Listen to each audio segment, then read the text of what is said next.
Sadhguru is a realized yogi and mystic who works tirelessly towards the physical, mental, and spiritual well-being of all. With a unique ability to make the ancient yogic sciences relevant to contemporary minds, Sadhguru acts as a bridge to the deeper dimensions of life. His approach does not ascribe to any belief system, but offers methods for self-transformation that are both proven and powerful. Sadhguru's transformational programs have deeply touched the lives of millions worldwide.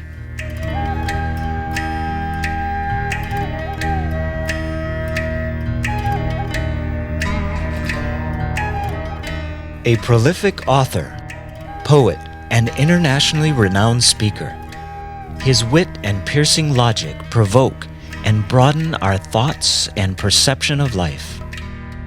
Named one of India's 50 most influential people, Sadhguru has been a leading voice at major global forums, including the United Nations, World Economic Forum, the UK House of Lords, TED, and the top business schools and universities around the world. Sadhguru established Isha Foundation, a non-profit organization supported by over 3 million volunteers worldwide. From powerful yoga programs to large-scale humanitarian projects for rural upliftment, education for the underprivileged,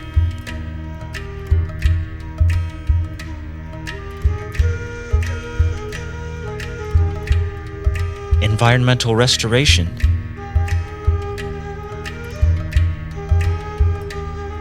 as well as holistic and healthy living.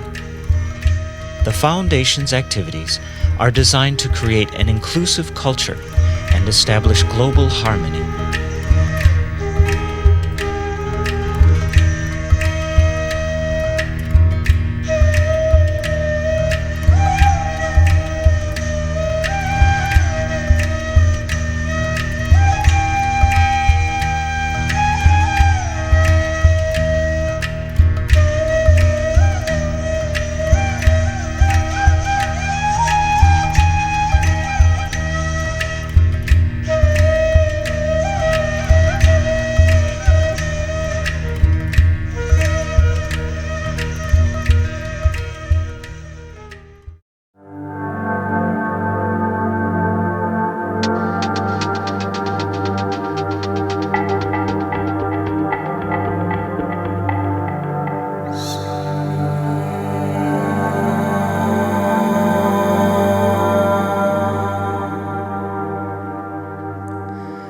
A little over 15,000 years ago, in the upper regions of Himalayas, a yogi appeared. Nobody knew where he came from. His antecedents were unknown. But he looked extraordinary, so people gathered. They waited. They thought he's going to perform some miracle. But he did nothing, simply he sat, unmoving. People left. Only 7 people hung on. These 7 people recognized that this is a fantastic miracle because only someone who has transcended the physical nature can simply sit. Then they begged him, "You seem to be knowing or experiencing something that we cannot imagine. Please teach us." Then he gave them some few simple preparatory methods and said, "You prepare yourself, let me see." They went on preparing themselves. Months went into years, years went into decades. 84 years passed. One day, when the shift of solstice happened, the sun's relationship with the planet changes. When these changes happen, every yogi makes some adjustment within himself because something about your body changes at that time. So when he was making this, he just looked, these 7 people had become shining receptacles, 84 years. He had completely forgotten about them. Here they were, still preparing. Then, because nobody knew his name, he never introduced himself, they called him Adiyogi. Adiyogi means the first yogi. Now, because the sun turned south, he also faced south and sat down. So they called him the Adi Guru. The first guru was born. This was considered the most significant day because it's in this day humanity was first reminded the simple laws of nature are not permanent restrictions. If you're willing to strive, you can go beyond that. And he not only gave this idea, he gave methods as to how to get there. And when all the 7 people attained, he told them to go away to faraway lands. So one he sent to Central Asia, another he sent to North Africa, another he sent to South America, another he sent to Far East Asia, another stayed back with him, another came down to what is called as the present Indian Himalayas, another he sent him down to South India. He is very important for us, that is Agastya Muni, who is known as the father of southern mysticism. Agastya Muni came down south of Indus. Every human habitation in this part of the world, he made sure spiritual process became a natural way of living. So these 7 sages took this different dimensions of yoga, and even today you can see the remnants of what they did thousands of years ago present in every culture across the planet.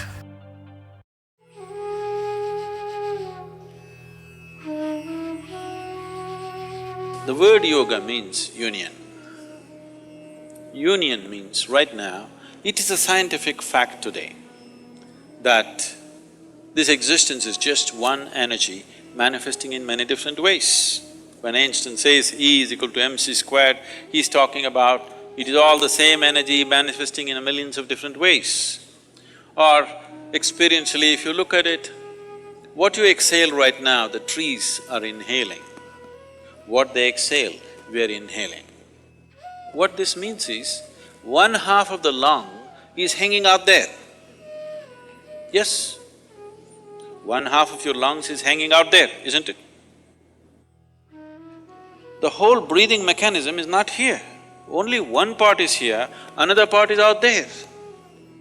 If we experientially knew this, nobody had to tell us to save the environment, don't cut the tree. All this would be rubbish for us if we only experience this. So, it is common knowledge, at least in your high school textbook, that you are not some kind of a freak happening. You are just a part of the universe, you're also just one more happening. And it's a part of everything else.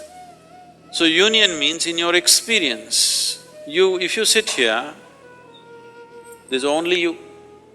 The whole existence is just you. So you're capable of experiencing something that is not you as yourself if only a certain level of inclusiveness happens within you. Your inclusiveness right now is limited to your physicality.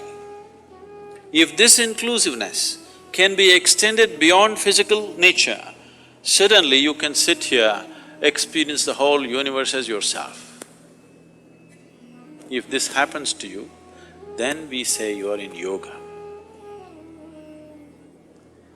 So why the physical posture came is, maybe many of you are not old enough for this, but if you saw the televisions in 70s, when it first came, you had that little aluminum contraption over your home. You remember that? Antenna? You were watching like this, suddenly your television boop, boop, boop, boop. Then somebody went up on the terrace and now, gently like this, get it to the right place, Once again the world pours into your sitting room. Yes or no? Just if you get into the right place. This is just like that. If you learn to just hold this body right, if you know how to hold it right, you can download the whole cosmos into this. This is Hatha Yoga.